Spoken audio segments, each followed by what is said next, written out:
Natalie Lopez, and I'm a program assistant with residential and consumer lending. I'm Kayla Goncalves Stacy, and I am the proud receptionist. My name is Lori Decker, and I'm the legal assistant.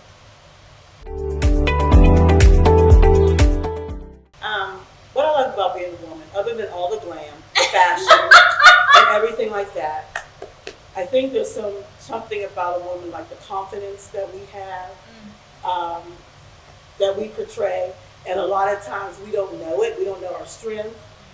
Sometimes we don't know our value, but there's just something about the strength of a woman, be it how we can handle, how we multitask, maybe if we're working and we're moms, or some of us are going to school or whatever. Some may have more than one job. But I think it's important for us to empower ourselves and know what we bring to the table.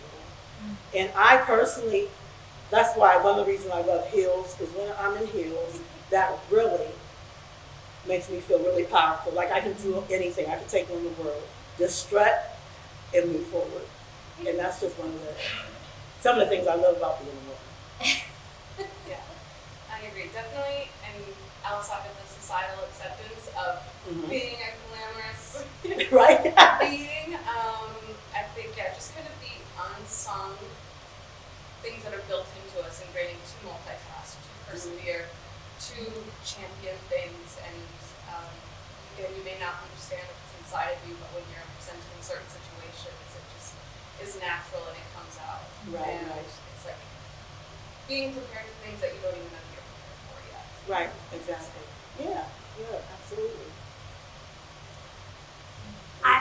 I would say, like, there's so many to choose.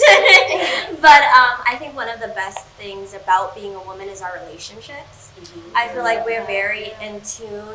Our relationships, I feel like we're very nurturing, motivating, but, going off of being in tune with each other, like we can tell if someone's struggling. Typically with our friends, we're very encouraging. We want the best for our friends, or work co-workers, or all relationships, really, family members.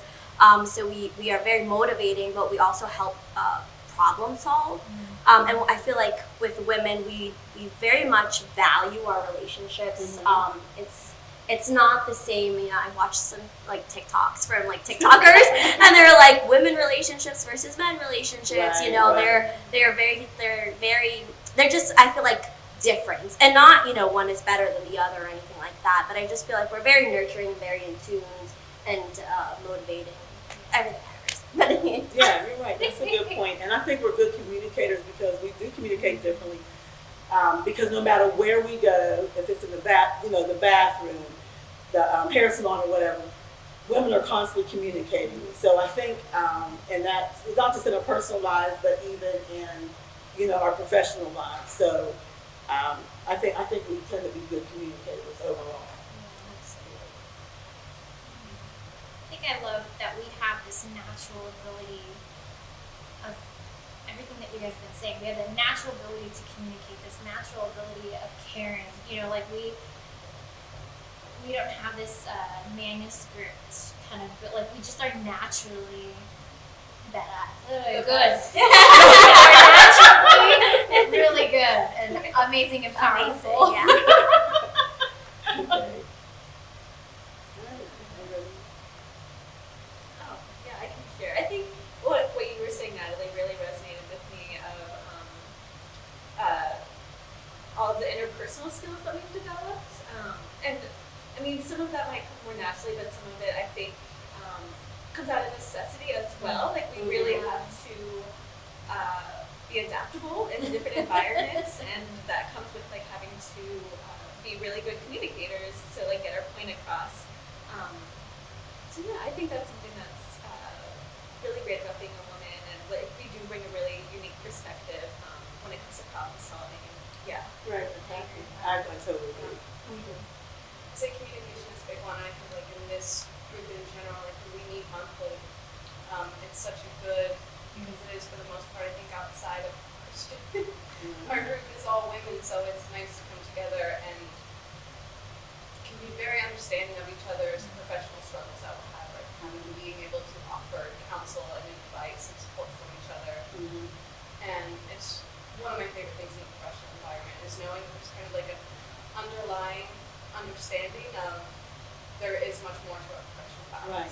let's get by. I mean, that's just the best.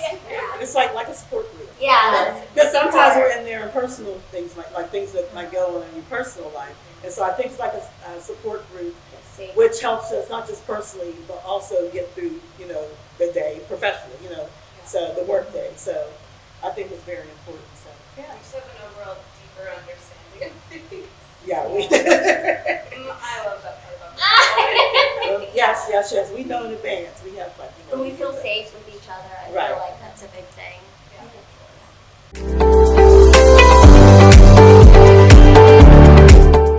Yes, I don't know if I have good boundaries. Oh, Well, just because, like, as I speak to you guys professionally, you guys are also my confidants in personal things in my life that I'm going through. So that probably is something I should work on, is creating more of a boundary of separation. But quite frankly, you guys have been such a support through me professionally and personally, that the boundary for me is a bit. I don't know if I have a great example of a good healthy boundaries between work and personal. I will say when my computer is off here, I try not, or I don't open it up back home. If we're working from home, we're working from home, but I try to completely turn off work here when I am home. So if anything, that might be a boundary that I try to stick to as best as I can. Yeah, and I agree. I think in terms of relationships in the workplace, there's a lot of nuance. And so I think our group, how we are supportive of each other in our professional development and also personal development, I think it's really difficult to say if that's a healthy boundary or not or something, because we do spend 40 hours a week. We see each other a lot.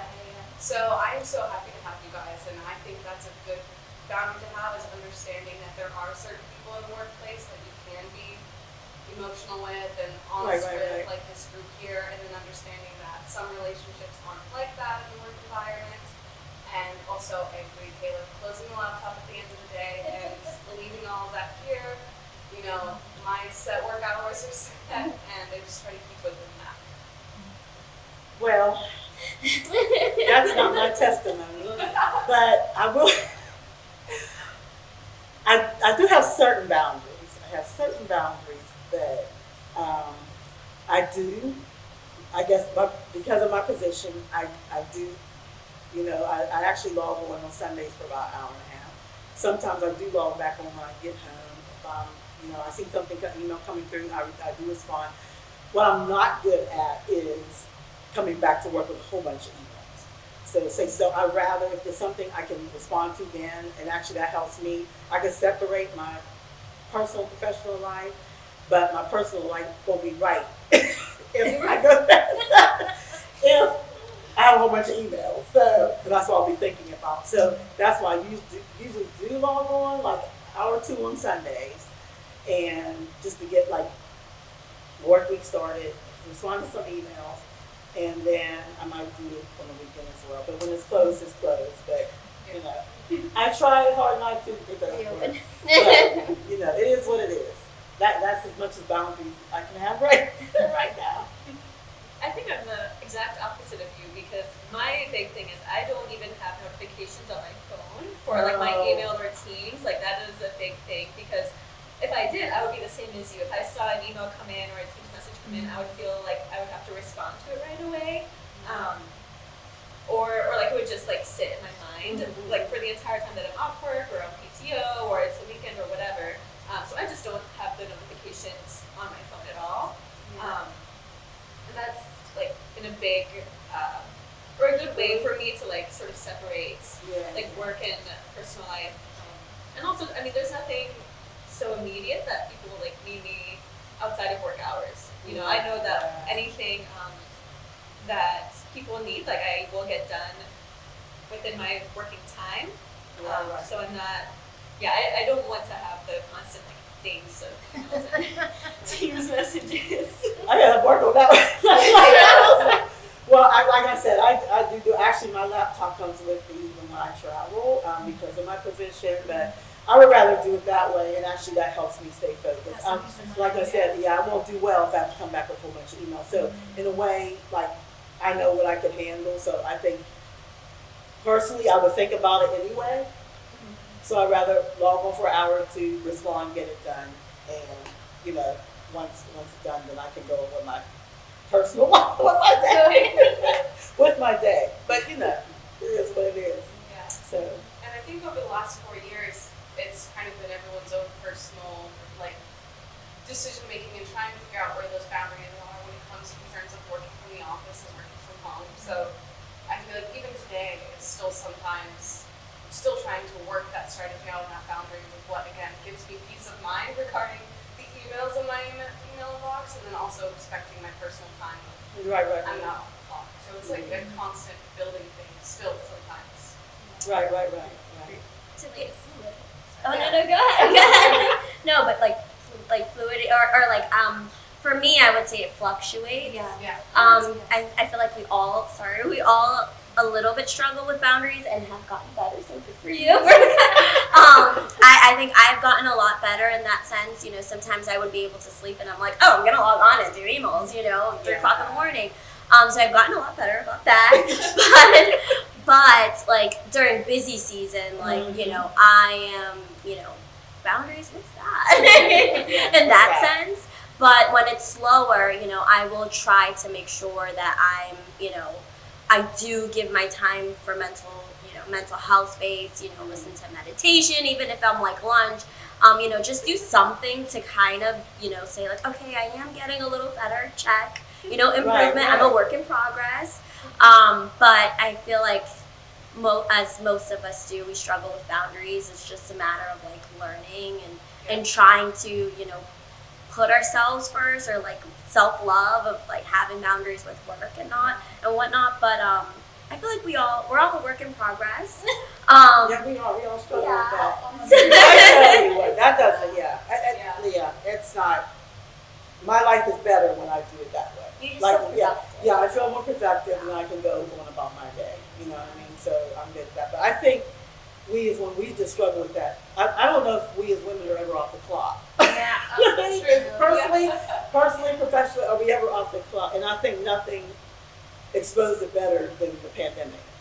Yeah. You know, than the pandemic. I think with women, I know, like a lot of the workforce, the women, you know, in the workforce, or they end up being stay at home because we do so much, stay at home moms or whatever, or caregivers.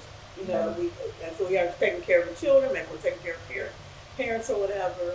But I don't think women technically are ever off the clock. Yeah. I just don't. Because the mental load is just as heavy as the workload, right? Mhm. We have our workload, but that mental load is just as much, Right. just as significant, just as busy, right? Right. And so I totally agree with you, Jackie. Sometimes it's worth spending that little extra work time just so that my mental load and my isn't as heavy. Right. So I totally hear that. Yeah. Like you mentioned earlier, I have more than one job, and so sometimes I need to wrap up something else so that I'm fully emotionally and mentally available for my family. Because if I keep that in the back of my mind, I'm not fully available for them.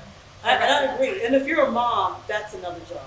Yeah. I mean, it just is what it is. So really, if you're a mom, you automatically have 2 jobs. Yeah. I don't care what anybody says. You automatically have 2 jobs, and so it's always something else. I could wake up and say, oh, or think about something about work, and then I'm constantly I believe in things to do list. I believe in journaling, but I always have a things to do list. Oh, let me put that on my things to do list.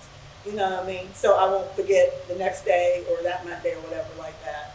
And so, I just believe that our minds are always going. We sleep, but then when we wake up back up, Yeah. we're figuring out how our day's going to be productive. Then while we're in the midst of our personal life and it's our personal time, then we think, well, what do I have to do with work? Or what schedule? Or does my child have soccer today? Or does then you have to figure out your work schedule, your personal schedule, and then your child's schedule. So I don't think we're ever off the clock when we sleep. That's it. That's if it doesn't wake us up. I know. I think it's just a combination of doing our best to secure our own peace of mind with our work, and then respecting the space between our home and work. Right. And it's constantly fluctuating. Yeah, Mhm. that was a really great one. Yeah. Constantly learning, especially since this is, I can speak for myself. This pandemic and the transition is the first thing I've ever experienced in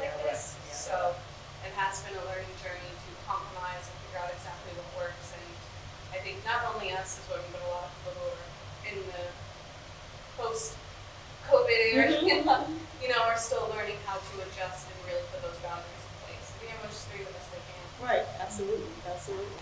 That part. Yeah, definitely